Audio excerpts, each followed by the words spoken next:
There were no words. She was dead. That was all that mattered. I didn't know how, what, or anything. You're hearing tearful testimony from the sister of Mary Catherine Edwards. After nearly 3 decades, this Beaumont family is coming face to face with their loved one's accused killer. Jurors heard her speak about the moments the Beaumont teacher's body was discovered back in 1995. Good evening, Southeast Texas. I'm Brenda Matudi. Clayton Foreman is now facing a capital murder charge for her death. Investigators say they used DNA evidence to connect him to the crime nearly 30 years later. My co-anchor Jordan Williams has been in the courtroom all day, and Jordan, no doubt it's been a difficult day for this family. We've also heard from several witnesses on this first day of testimony.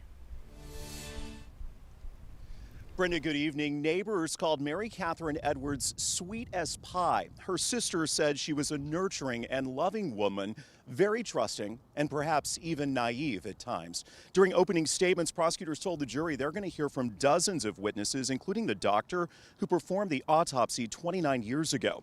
They plan to highlight the genetic genealogy and the DNA that cracked this cold case. Now, excuse me, they offered no motive for the murder, but shared that Mary Catherine Edwards was found bruised and handcuffed. She'd been slumped over the side of the bathtub at her townhouse. The autopsy showed she died from drowning and asphyxiation.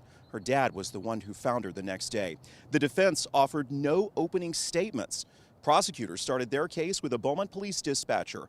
Family and friends closed their eyes as the 911 calls were played in court. They are painful, as you would expect. Let's listen as Mary Catherine's mom was on the phone with the dispatcher. Oh, my daughter. What is your daughter do? She's been murdered. Your daughter's been murdered? Pork meadow. Pork meadow? Yes, please.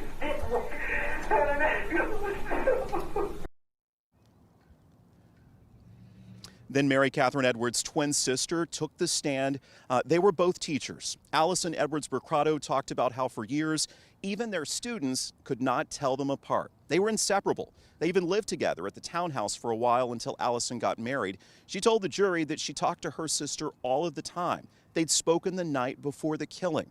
The following day was a Saturday, and she and her family would normally have met for lunch. But no one could get a hold of Mary Catherine, so her parents went to the townhouse and made the discovery.